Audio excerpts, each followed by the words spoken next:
These are people I just want to talk to, and there's a guy everybody in Silicon Valley idolizes, loves, respects, a name that when you say it, people just go, yes, indeed, we're not worthy. And we're talking about this guy. This is our interview that we did some time ago with Bill Atkinson, the legend who created the Apple Lisa, Quick Draw, Mac Paint, HyperCard.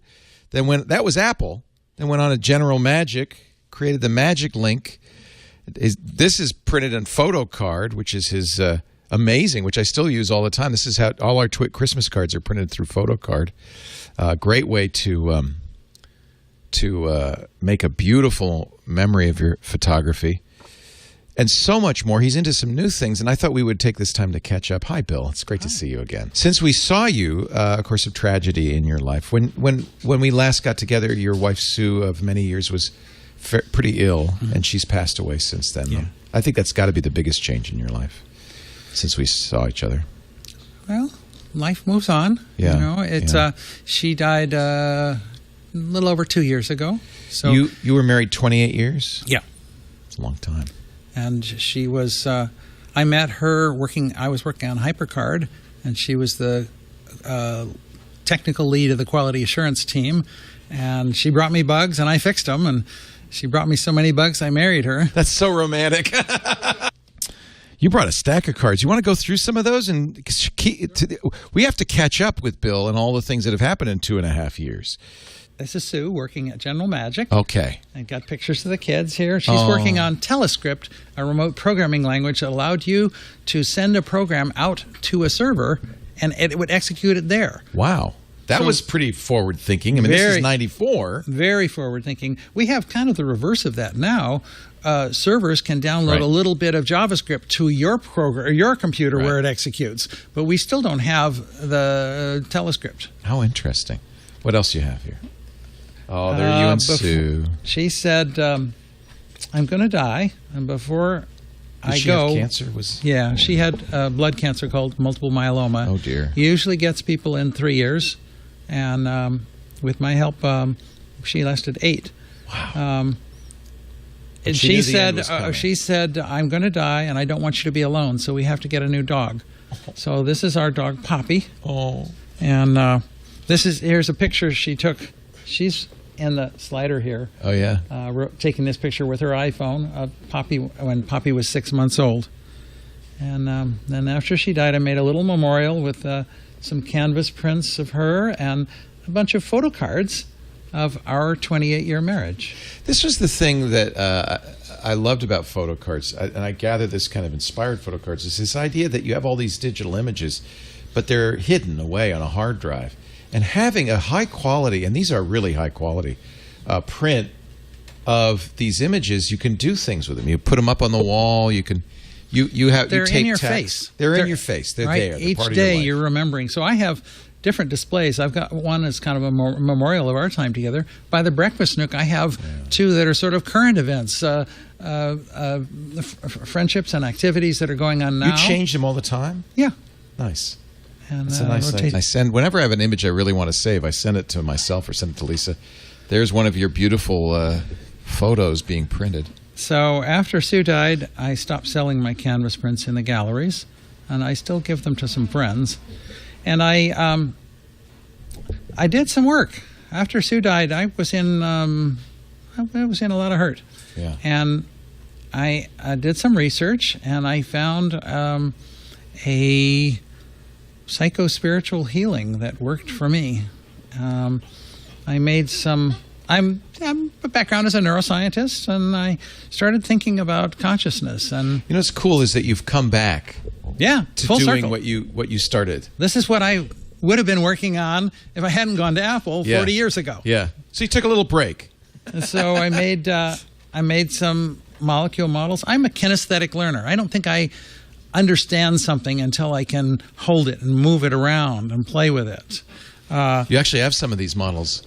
Yeah. These are molecular models of psychoactive chemicals. Now, I want to say before we get too far into this, I really want you to speak freely, and you have spoken very freely on the show in the past about use of psychoactive drugs. But you don't condone it. Well, I think when you hear what Bill has to say, it might sound like a very big ad for this, Right. but it really isn't something that you can take lightly. These are significantly powerful drugs. Not drugs. It's not really the word. Chemicals. They're part of how our brains work. Yeah, and you're modifying. These are very often analogs or even identical endogenous versions of these chemicals are already in your brain, but you're changing this. So I want to just say before we go too far into this, that you really, this is not advocating that people use these drugs. You certainly shouldn't use them recreationally. Mm-hmm. This is a very serious topic. But Bill, we have some books. Bill will show you some books you can read if you want to learn more about this, and I would advocate that. If you're under 21, don't touch this stuff. Your brain is too malleable. Guess what? The under 21s are the ones that are doing it the most. I know, and they should stop. And they're now, using kids. it in not a really not a safe sacred way. A sacred way. That's important. So this stuff is a really important tool for understanding consciousness. Yeah, yeah. This is tryptophan. This is one of the 20 amino acids that all proteins are built out of. This is what puts you to sleep after a turkey dinner, right? Well, that's an oversimplification, but true. Yeah. Okay. Now, that's L-tryptophan. Tryptophan, yeah. If you do a minor modification to it, you take off the COOH, you get tryptamine. Tryptamine. Okay. And what makes something a tryptamine is it has this 6-membered carbon ring and then a 5-membered ring where one of them is a nitrogen. This is called an indole ring, and this has 2 carbons off of it and 1 nitrogen. So carbon is black, and hydrogens are white, and the nitrogens are blue. Well, this is tryptamine. There's an enzyme in every organism that converts back and forth between tryptophan and tryptamine. So these are chemicals endogenously already in your Yeah. brain. Every organism. We only have 20 amino acids we build all proteins out of. This is one of the 20. So every living creature has these. Yes. Interesting. From amoebas to bears. Wow. And the enzyme to convert these is present in all of these different. Now, if you take this guy and you add one little hydroxy over here, the only difference is we've added oxygen and a hydrogen. That's serotonin. Serotonin is the neurotransmitter that's most affected in emotional stuff. Yeah. It's an oversimplification to say Yeah. that because it's also involved in our gut, in we digest. But all sorts of stuff. Serotonin is a very important neurotransmitter. Yeah. And it's only a couple of steps away from the tryptophan. Well, that makes sense. That's how we make it in the body, right? Now, if you take this tryptamine, and instead of adding an OH over here to make serotonin, what if you take these 2 hydrogens and replace them with methyls? Okay. Methyl is CH3. Okay. You get something called dimethyltryptamine. DMT is a very strong psychedelic that is very fast-acting and kind of overwhelming. Yeah. If you take it orally, nothing happens. If you take it IV or snorting it, or smoking it, it's like this amazing rush of stuff. I haven't actually done this myself. I've read about it. We should say right now that it is a Class 3 narcotic. Schedule 1. Schedule 1 narcotic. A Schedule 1 drug. Yeah. It is highly illegal. And is not available in any way legally. Maybe in research. I think there is more research now on the use of these psychoactive. And in fact, in chemicals. 1990 to 1994,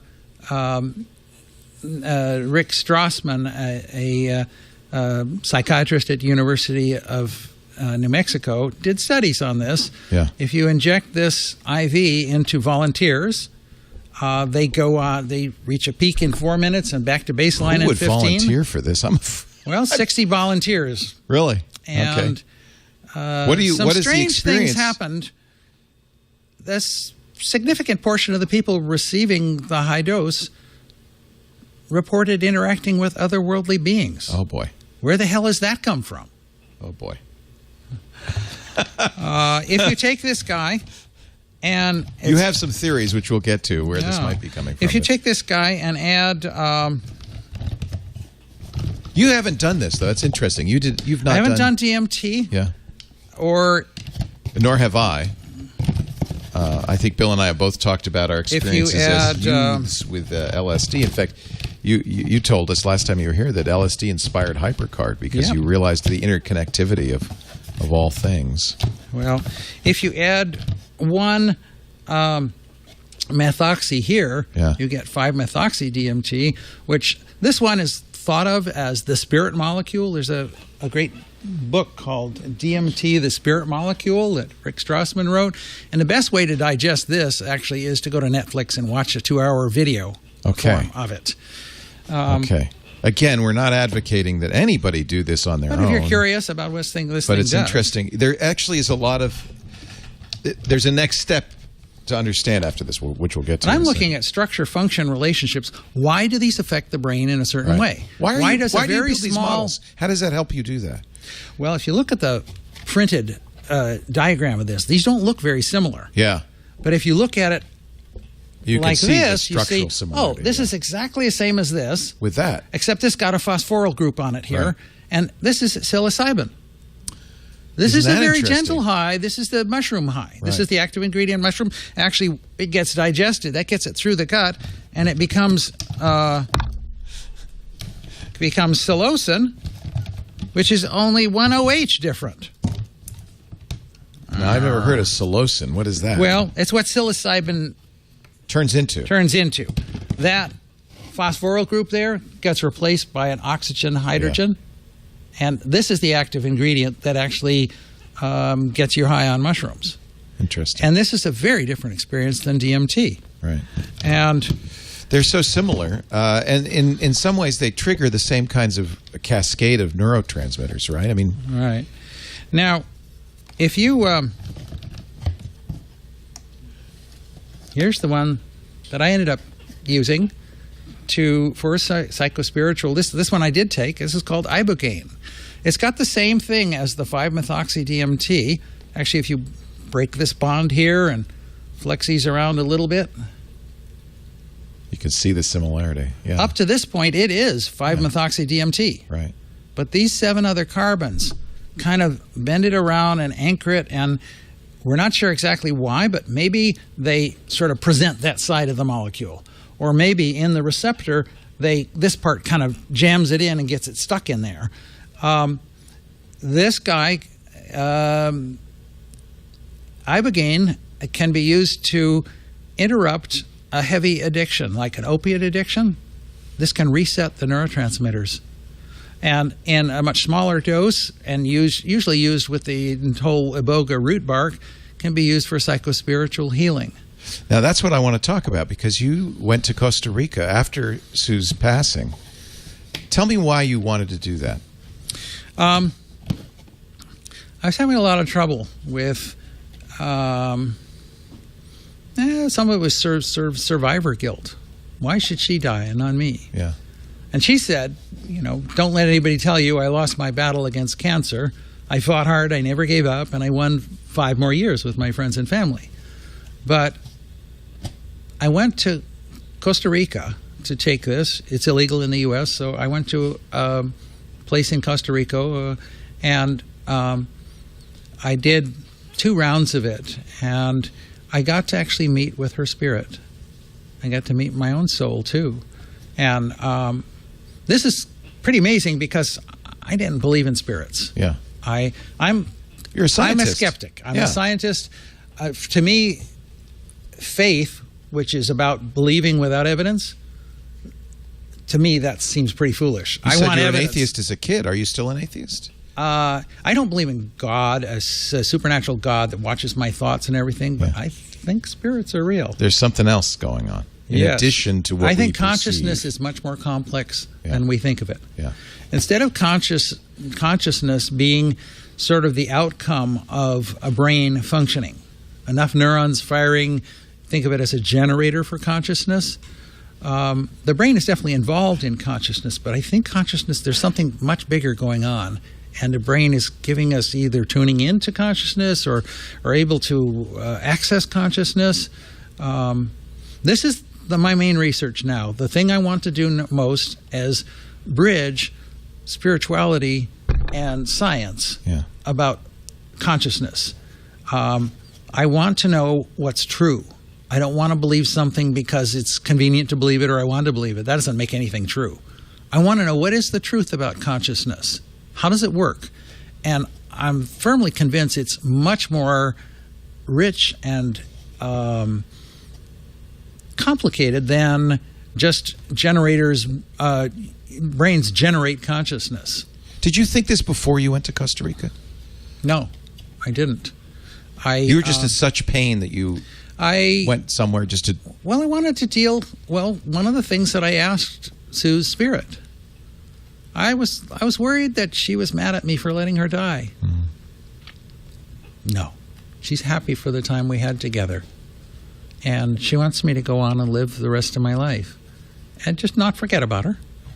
But that's where the biggest healing came, is kind of being given support and permission from her to move on. And I feel her around me. I can feel her spirit with me. And you don't think this is a hallucination or this is some sort of drug-induced... One can't prove that. I don't think it is. If I had to bet money. So I can't, like, so why am I so interested in consciousness? I want to know what's real, and I want to be able to prove what's real. Right. The quality of interaction was way beyond anything I've seen in a hallucination or a dream. I actually felt more real than reality, which is a sort of strange way to put it. But I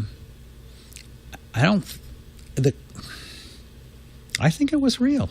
This was a guided experience, too. You went somewhere I went with people who had a lot of knowledge about doing this. Is this a traditional ritual? I had two shamans. It was in a fire circle, and they talked about the Bwiti tradition in Africa. So this is an African tradition? Yes. The use of this root? From Gabon, Africa. Okay. And they gave us this medicine. And the first night I couldn't reach the spirit world. There was a healing process, waves of imagery washing through me. And then the second day was physical activity, zip lines, and a spiritual shower where we got bathed in African herbs and left our old clothes behind and put on new clothes, and we're told not to look back. And this is something that's been observed with other hallucinogenics, which is that the set and the setting very much influences the experience. Oh, yeah. That you need to come to it with a spiritual point of view. This is not something I would ever take by myself. And Iboga is something I don't expect I'll ever take again in my life. Yeah. It was a one-time healing that I needed, and I don't think I'll need to do it again. How did you find these people? I did a lot of research, and I talked to a lot of people and found out who was good at this. So you knew that there was something that you had wanted to find. You were looking for somebody who could do this. Yes, and I researched it, and there are a number of Iboga healers, and I learned about the difference between Iboga and Ibogaine. Why Iboga? It's very different than, say, LSD. Yeah. Was the experience different than your... Totally different. Yeah. Totally different. LSD, very cognitive, very crisp, and it amplifies all your senses. Yeah. It'll have some ego dissolution where no difference between you and that rock over there. But this was heart-centered. This is heart medicine. And really, I mean, not physically the heart, but, metaphorically the heart. This medicine was really healing and allowed me to access a spirit world that I've never accessed before with anything, with LSD, with mushrooms. Now, you were a scientist, so you were trying... part of your agenda here was to see if you could demonstrate that there was something more than just imagination. I tried to even set up some traps. I told several friends, I'm going to take this medicine on January 7th, and I'm going to try and come to you in a dream. I want you to write down a message to give me. So they're in the United States, you're in Costa Rica, and you're going to somehow come to them in a dream. Try to come to them in their dream. Yeah. And you write down a message, and when I come back, I'll compare notes with you and see if I got it. Great idea. And I told my daughter, I said, I'm going to try and contact your mom, and if I can, I'm going to ask her to tell me something that she's told you, but she's never told me. And sure enough, when I was able to contact Sue's spirit, She said, I said, tell me something you've told Amanda, but you never told me. She says, you're the bestest daughter ever. And she telepathed it into my head. She didn't even speak it. Her lips didn't move, but she telepathed it into my head in her voice. I could definitely hear her voice. And I felt, well, that's sort of a trick, because it's no secret. I've heard her say that before. But she hasn't said it to me because I'm not her daughter. And the other friends, I couldn't get message from. They were asleep or couldn't give me a message. And so I didn't come back with the hard proof that I want. A scientist really wants proof. Right. And that's what makes science work, is that every scientist is skeptical about every other scientist. They try to reproduce it. And if it doesn't reproduce, then they want to know, well, what's the difference between what I did and what they did, and narrow it down and figure out what's actually the truth. So you don't believe something because you want to believe it. You believe it because the evidence forces you to believe it. And direct experience is, really an important piece of evidence. Yeah. And I'm still looking for how to find out what the heck consciousness is. Another avenue I've been exploring is lucid dreaming. So we have an unconscious part of our mind and a conscious part. And we wake up from a dream, and for a little while, the dream is fresh in our mind. But, a few minutes later, after you're really awakened, it's gone. It slips away. Well, lucid dreaming is a technique of keeping both parts of your mind alive at the same time, when your conscious part can be aware of what's going on in your subconscious. That's, again, part of consciousness. How is that functioning? Where is the subconscious? What does it mean? Why do we have dreams? How do we have dreams? The pineal gland is in the middle of the brain and is situated right above the superior and inferior colliculi, the two main relays for vision and audition. It's possible, but not proven yet, that the pineal gland may be dripping DMT onto the superior and inferior colliculi. A small amount. Well, every mammal studied has endogenously generated DMT in small amounts. Lots of plants have it. So we don't know. A scientific study would be great to run a thin cannula catheter up the spine so that it ends near the pineal gland and has inlets every centimeter going down, and measure the concentration of DMT as someone's having a REM dream. That's an experiment you could do and find out.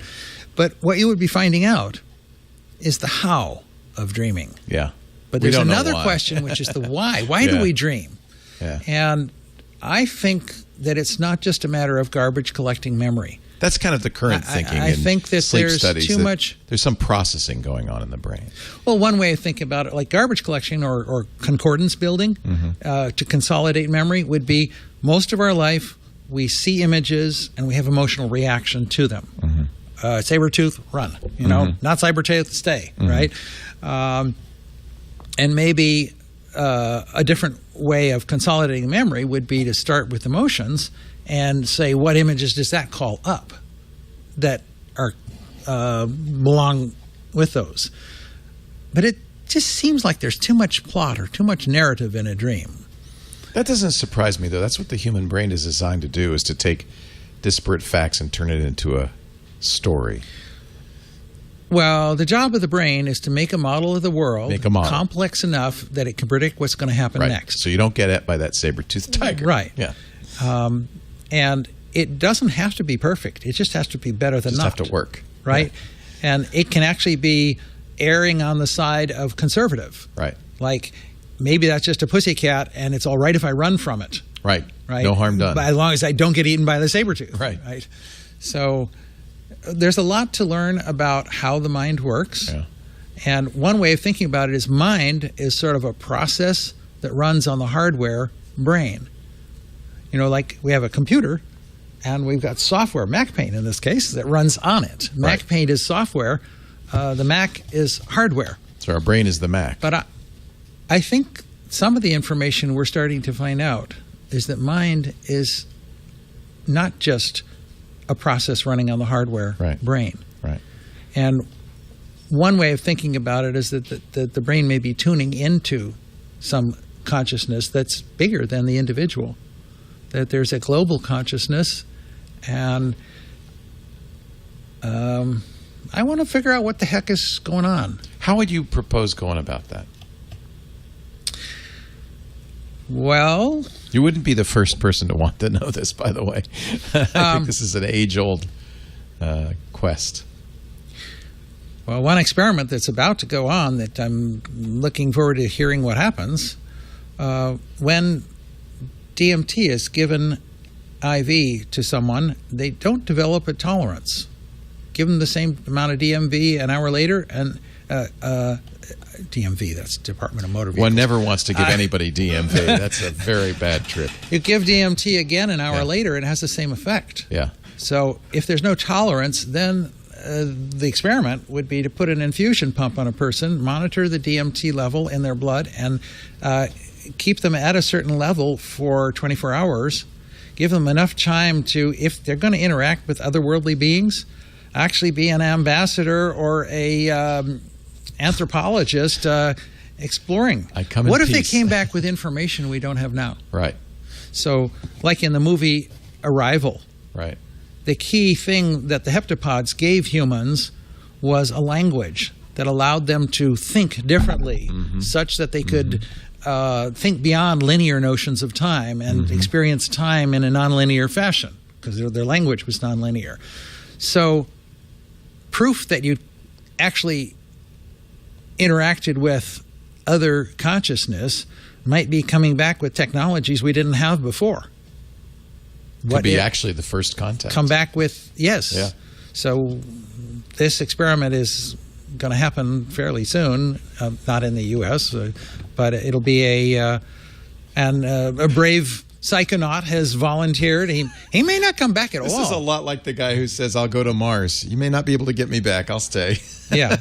Well, he may have a broken mind afterwards. Yeah, and that's a brave thing to volunteer for. Not a wise thing to jump into. No. But other ways... So, supposing I talk to somebody who listened to one of your triangulation broadcasts, and I've listened to it, and I said, and the next question he asked was this, and then the other guy answered that, and my friend who listened to it said, and then he asked this question and answered that question.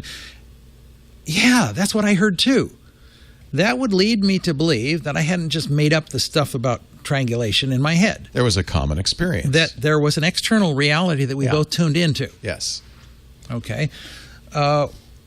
What kind of trip reports from people meeting otherworldly beings would lead one to believe that the otherworldly beings weren't just being fabricated in each individual person's mind? Right. So, I don't know.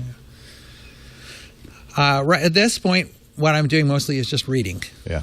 Show us some of the books, because I think there's some people who might be interested in what you're talking about. Some people who might be horrified by what you're talking about. I think it's good to have an open mind. This is actually a book that just came out from Michael Pollan. Yes. Michael writes about food. Yeah. I wrote The Omnivore's Dilemma and a number of other food books. Great food writer, yeah. And this book he's written about, it's called How to Change Your Mind, What the New Science of Psychedelics teaches us about consciousness, dying, addiction, depression, and transcendence. Is there a science of psychedelics going on right now? There is. In fact, there's a resurgent, a renaissance of research in psychedelics. What happened back in the 60s when Timothy Leary said, everybody tune in, tune out, and drop out, that did a lot of damage toward psychedelic research. Yeah. So research that was been going on just got shut down, cold. It was seen as a recreational for 25 years. Drug, and Well, it was put in the same class as heroin, which is a nasty drug you don't want to take. You never want to take heroin. Right. And it shut down a lot of research. But now what's happening is a little more is being found about how these psychedelics can help in real situations, like post-traumatic stress, about anxiety of death before cancer, like when somebody is for sure going to die. Right. You might say, well, what's the harm in letting them try something? But actually, the experience is when people do a deep psychedelic experience, they let go of the fear of dying. And one of the reasons is psychedelics can transcend the ego. And you can actually step outside of your ego to a higher standing point where you see, oh, there's Bill's ego kind of laid out across the horizon like a thin coat of paint, and there's someplace else to stand and observe it. I'm not Bill. I'm and not one Leo. can experience something that I read about, I haven't experienced myself, called God consciousness, where you're bigger than an individual and bigger than the ego, certainly, and you can kind of look at your ego and say, "Oh, well, that's like a suit of clothing you'd wear for a job, or a costume you'd wear for a party." Yeah. So this book talks about he actually did 3 different experiences with a therapist in a guided situation. In a very carefully controlled situation. He did LSD and 5-methoxy-DMT and psilocybin. And as he describes his experiences there, and one way he talks about it is that you can write about food by watching somebody eating, but you can't really understand food until you take a few forkfuls. You got to bite. Yeah. So one of the things that has been found recently is instead of psychedelics lighting up a certain area of the brain, actually part of what they're doing is calming down an area of the brain, something called the default mode network. As we get older, we get sort of jump to conclusion things. Yeah. You hear the start of a sentence and you know what they're going to say next. You don't even listen to the rest of it, right? And it's a little bit like having he talks about like having a hill full of snow, and you can toboggan it down it in any direction. But pretty soon there are tracks on it, and if you start in any one direction, you'll just join one of the existing tracks. And if you look at children's brains, so we now have methods to put a live human being into a fMRI scanner and measure activity inside the brain while they're under influence of one of these psychedelics. And you look at an adult brain and a child's brain, the child has a lot more thinking outside of the box, a lot more creativity, a lot less developed default mode network. When a psychedelic calms down the default mode network, you start thinking outside of the box. And this can help with addictive type behaviors, and it can help with depression. You get locked into a way of thinking about yourself that's not healthy. It helped you, didn't it? I mean, it really sounds like it really transformed you. I'll show you a picture of me when I got back from Ibogaland. All right, so I'm there. Okay, this is before. Well, no, I'm there. That's after, actually. This is there. But this is. That's a happy face. So now I'm studying consciousness. Whoa! My main study now is consciousness. That's great. And I got the go ahead to. Wait a minute! This is my girlfriend. A new girlfriend. Yeah. That's Kai. With Sue's permission. Oh. With Sue's blessing. Yeah. This is Jingwen Kai. Nice. There's my 66th birthday. And I started a discipline, a kind of meditation. I've never been good at going to the gym and working out on the machines, or at sitting cross-legged and flushing thoughts out of my mind. Yeah. So I took this pond that's next to my house, and for 3 to 5 hours a day for 5 months, I cleaned it with a rake by hand. There's precedent for that in Japanese gardening. There's absolutely it's a physical meditation. Yeah. And when I do it, it kind of like clears my head. Yeah. And now I have a beautiful pond. You're like Monet and his Giverny. You're going to do water lily paintings, maybe? And Kai has got me into sailing. Oh, that's great. So good outdoor exercise. That's awesome. I invented some interlocking wooden building blocks. This you saw, maybe some of you saw at Maker Faire. Bill was there with these building blocks. kids building stuff with the building blocks, and I gave a handout to their parents. Here's how you can make them with just a table saw and a miter saw. You make them easily. Have you put this on your website, or is there somewhere else people could access that? It's on my Facebook. There's a write-up about that. Okay, yeah. People would like the plans, I'm sure. That's really cool what you can do with that. Yeah. You really are a physical learner, aren't you? Kinesthetic. Kinesthetic. Yeah. I got to hold it, feel it, play with it. Interesting? Yeah. Here's Kai and I went to Bhutan. This was an amazing adventure. This is somewhere